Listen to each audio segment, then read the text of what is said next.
Hi guys, welcome back. Today we're doing what you've all been asking for. Well, maybe not that many of you, but I've gotten quite a few questions about, can I see drugstore mineral sunscreens that you like? It's a hard one because honestly, I think mineral sunscreens are some of the hardest things to formulate. I mean, a sunscreen in general is one of the hardest things to formulate, and making a mineral sunscreen that doesn't have a bad cast, that doesn't feel greasy, not too heavy, that's a challenge to say the least. And then you do it at a price tag that a lot of people can afford and is readily available when you just walk into a Target or a Walgreens, wherever. That's a huge challenge. But that said, I have found 4. Not as many as some of my other videos because honestly, they are just not as available. But I do think that these 4 are going to work for a lot of people and definitely not all people, because you know what? I'm just going to say it out of the gate. Many of these are going to have a white cast if you have medium or darker skin. My skin is kind of in between right now. My actual body is typically more tan, but it's the end of September, beginning of October, and I start getting paler. So my face is always a little bit lighter than my body, but it still has kind of more orangey, olivey undertones. So it is a good way to see. But that said, I do not have a darker skin tone, obviously, so I'm not going to be able to speak for all skin tones, but it's just a good base. I do feel like my skin tone is a good base for people to kind of see what theirs could be. Okay, enough of me jibber jabbering. Let's get into it, but before we do, you know what I always ask. Of course, please do like and subscribe. So I'm about to, we're still a ways off, but we're going to hit 2,000 subscribers soon, and I do want to celebrate that by giving you guys stuff. So I will be giving away a big box of brand new products that I have been kind of collecting over the past few weeks, and the only way to be entered is if you are a subscriber. So please do enter, or please do subscribe, and then you will be entered. Okay, let's get going. All right, we're not going to go in any particular order, because that's just how my mood is today, but we are going to be doing side-by-side comparison. So like I mentioned, I have 4 different sunscreens. I'm going to be doing 1 on each side, and then I'll wash my face, and then I'll do the other 2. But we're going to start off with this one. This is the Cetaphil, Sheer Mineral Face Liquid Sunscreen.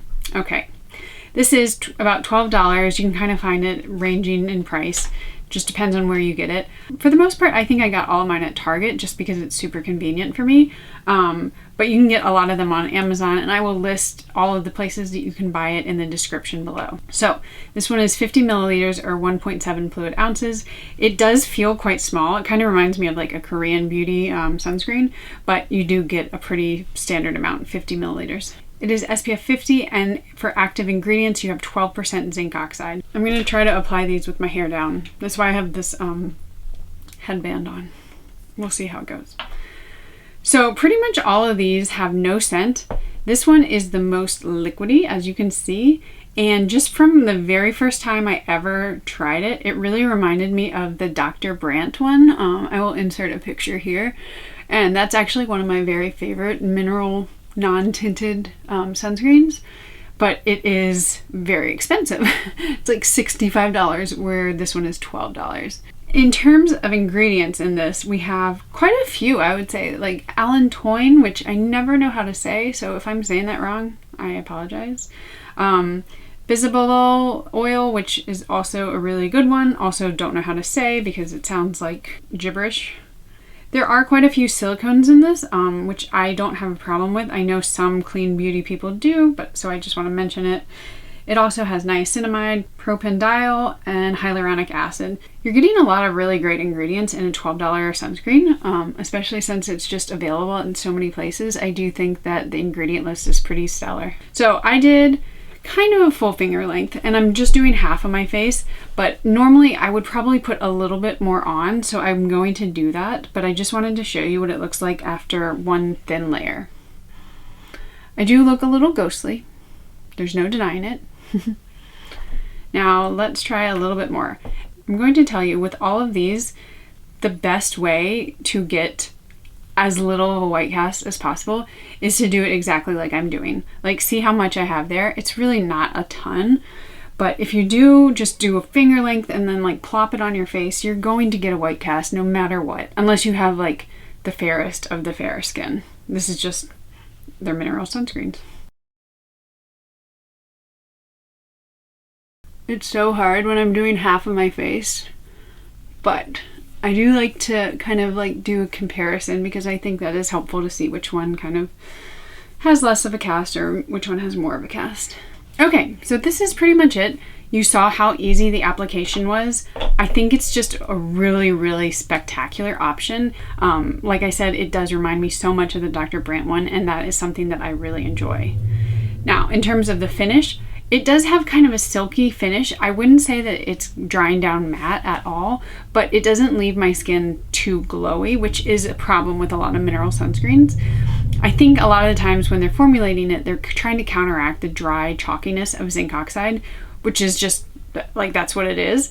And so they kind of overcompensate with more greasy finish, a little bit too oily. So this one, they've done a nice job where it just kind of looks like skin. Like I see the same kind of finish on both sides. Obviously this one does have more of a cast than just my normal skin, but I would say finish is just going to be like a satin finish. And I really enjoy that. It doesn't feel heavy on my skin. It doesn't make me feel like I need to like powder it either. I think the cast speaks for itself. I mean, you can see in my neck and on this side, it does have a bit of a cast, but that cast actually does kind of dissipate as you kind of let it sink in. So if you don't wear makeup, I would say it might be okay, but if you do have darker, medium skin tones, it's gonna have a cast. That's just the way it is. But for me, this is not a terrible cast. I would just put maybe a little bit of tinted moisturizer or bronzer over it, but it's something very manageable. But I think this is an all-purpose one. Like I would reach for this at all times, not in the summer. And it would be very easy under makeup on its own. I think it's a really, really good option. Okay, we're gonna do the next one, which is a similar price. This is the Pipette Mineral Sunscreen, but this one is $12. Instead of 50 milliliters, you get 120. So 4 fluid ounces for $12. That's insane. I don't know how they have this price or get this price, but it's pretty incredible. This one is also SPF 50. So basically like the Cetaphil, these are very comparable. Oh, I already put some on my finger. Very comparable in price and in the SPF. So that's why I'm putting them side by side.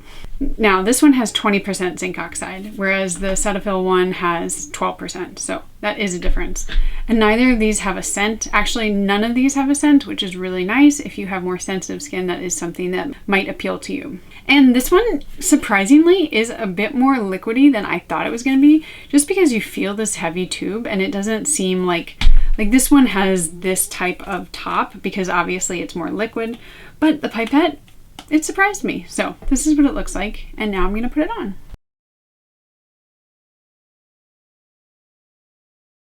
I don't really know how they did it with this one. It's one of the most fluid mineral sunscreens, and it just lends to the ease of use and the spreadability, which is usually one of the issues with mineral sunscreens. It just makes it a dream to put on. Like you can see how easy this is going on. Okay. So I do look ghostly, like there's just no avoiding it, but I find that the experience of the Pipette is just so pleasurable. If you have kids, this is a great option because it just goes on easily. You don't have to like rub on their skin and pull and tug and everything. But if you have darker, medium skin tones, you're gonna have a white cast. Like you can just see the difference. But I think both of these are really good and very comparable. Like I do see a cast pretty much the same on both sides. So it's just a matter of which one you prefer. This one has a lot of functional ingredients. I would say a little less of like the fancy ingredients as the Cetaphil. It does have squalane, caprylic, capric triglycerides. How many times did I say that? Oh my gosh. Bisabolol. So it does have some of the same ingredients as the Cetaphil, but honestly, it's just a more functional product. And not to say that this one isn't functional. There's just something about the ingredient list that kind of screams to me that they've made it so that it applies as nice as possible versus like that you're getting all the skincare benefits. And I'm all for that. I don't think you need to get the benefits of skincare in your sunscreen. And the price on this just can't be beat. I mean, you are getting each ounce for $3. So this is an incredibly good deal. I would say it's great for a family and just somebody who needs a lot of it. Whereas this one, like for me, this is plenty. I'm not going to go through this that quickly. This one is a ton of sunscreen. It's really hard to tell with the finish on this one, but it does feel a bit greasier. Like this one, it looks like it's got a nice sheen to it, but when I run my hand over it, it kind of, do you see that? There's like a little bit of a tug. Whereas on this side, it's just like, it's smooth. So this one is not going to be as good for people with oilier skin. If you have dry skin, your skin is going to soak this Pipette one up. I think it's really nice in terms of that. But for me, the finish is a little heavy, especially in the summer. This one, again, would be better for me in the winter or fall.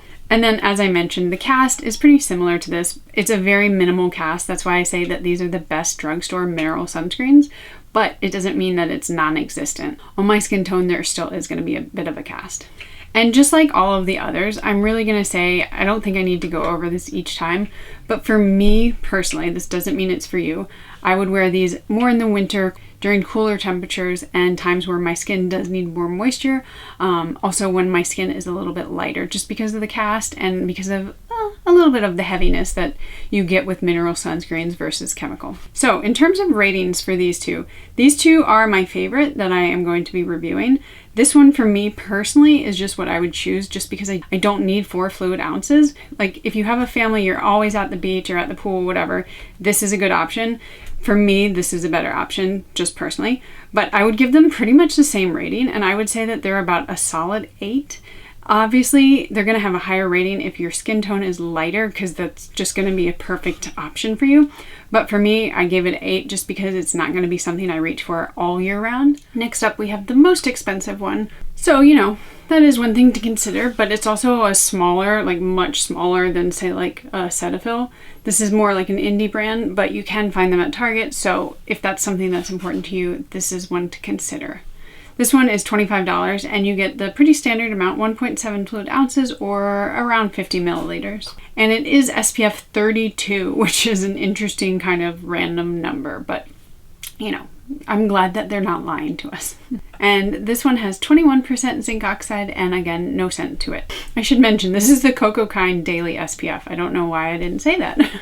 So this one definitely feels more like your normal mineral sunscreen, at least just when you squirt it out on the tube.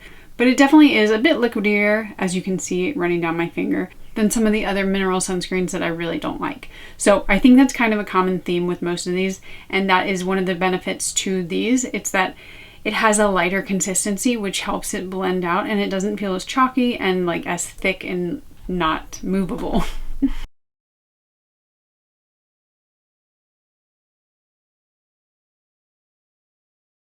This one it doesn't have a scent to it, but it definitely reminds me of kind of like the mineral, or the Drunk Elephant mineral one, where it smells like your typical mineral sunscreen, and it doesn't mean that there's an added fragrance to it. It just has this very unique scent, and if you know what I'm talking about, you probably know.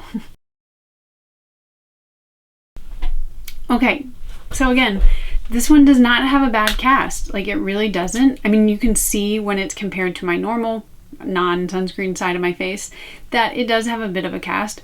But again, these are all just spectacular options, and it kind of boils down to what you want and what you need, because they don't differ too much. This one, I would say, in terms of the finish, it reminds me more of the Pipette. It does have a bit more of a moisturizing factor. It feels like a moisturizer, I guess, whereas the Cetaphil one really can dry down pretty quickly and is probably better suited for people with normal to oily skin. In terms of ingredients in this, it does have quite a few good ingredients. The ingredient list, I mean, Cocokind is a great brand. They do spectacular products. I use their cleansing balm, and I really enjoy that.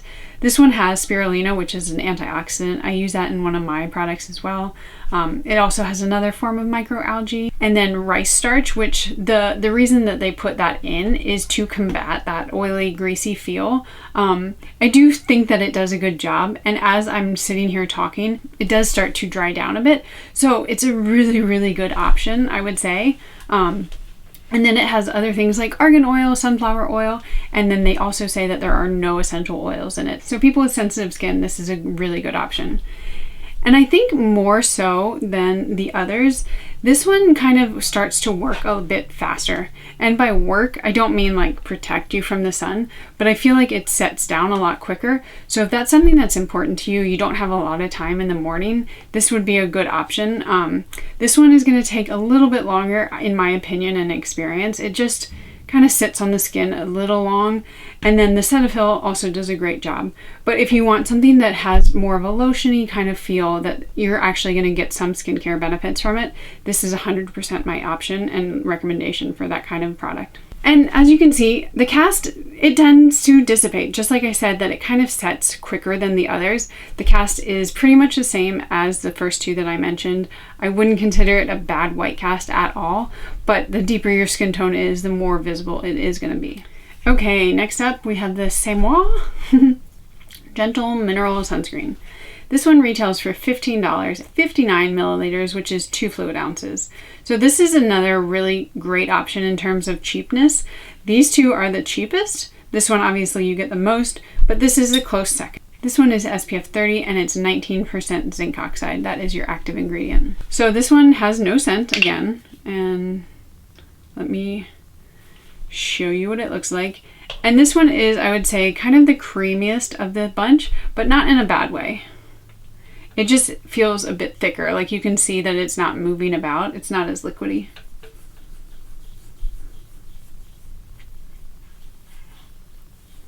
And again, just like the Cocokind, it has that unique mineral sunscreen smell. It's not a scent. It's not an added fragrance. It just smells like a mineral sunscreen.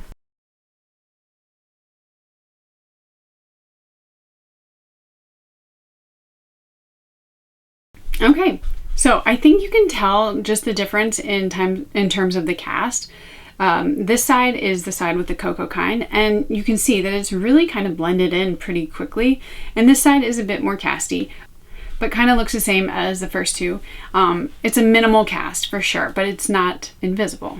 This one has a lot of ingredients that I really like. It's got aloe vera juice, it's got beeswax, which I don't necessarily like or dislike. If you are vegan, obviously you would not be able to use this. It also has a lot of fruit extracts, which I thought was an interesting choice. Now, fruit extracts are really good for things like turnover. A lot of the times they're used as an AHA, which helps skin turnover. It's basically an exfoliant. So that's why I think it's an interesting choice in here. And I don't necessarily think that they're in there for that reason. Not all fruit extracts do that, but it is something to be kind of aware of, because it could be something that could be irritating on some people's skin. I have found that a lot of the times when people are like, oh, my skin was so irritated, and then when I look at the ingredient list, it does have more fruit extracts. So if you do have the most sensitive skin, I would say that this might be a pass, but the other three options are really good instead. It also has squalane, it's got shea butter esters, and then glycerin. So pretty standard functional ingredients in the sunscreen, nothing bad at all. And as I've been talking, you can see that the finish is pretty much the same for all four of these, sorry. I would say like a satiny finish. A few of them are a little bit more dewy. The Cetaphil is going to be your kind of like driest, mattest, but still not matte really. But they all just have a nice satin natural finish, which is something that I just absolutely love. And again, this is why these are my 4 top recommendations. They all operate very similarly. They don't have that greasy, like too heavy feel that a lot of mineral sunscreens have. So I do love the finish. And as you can see, the white cast was there, but as I'm talking, it's kind of dissipating. So another big plus for me, not as much of a cast. And it really, I don't need to say it again, but for me, I just don't wear these in the summer. They're too heavy, even though they are some of the lightest mineral sunscreens. It's just not conducive with my lifestyle. But as it gets colder, I tend to wear them more. They do have like this different kind of feel that my skin really works with. But that said, zinc oxide can be quite drying for certain people. So if you notice that that's all you use and your skin just feels dry and dry and dry, it could be because you're using a mineral sunscreen. Now, if you just can't use anything else but a mineral sunscreen, or you don't want to, then that's what you have to do, and maybe you just need to use more moisturizer. But zinc oxide is a drying ingredient, so if you've wondered why, that's why. In terms of ratings for these, I think that these are very close to the top 2, so I'm not going to give them necessarily an 8, but I think that they are closer to like a 7, 7.5. This one I don't reach for. There's something about it. I think it's the consistency. It's just a little heavier, and there's nothing wrong with it. I would just prefer a lighter, more fluid sunscreen. This one I would say is one of the best in terms of the ingredients really doing their work for you.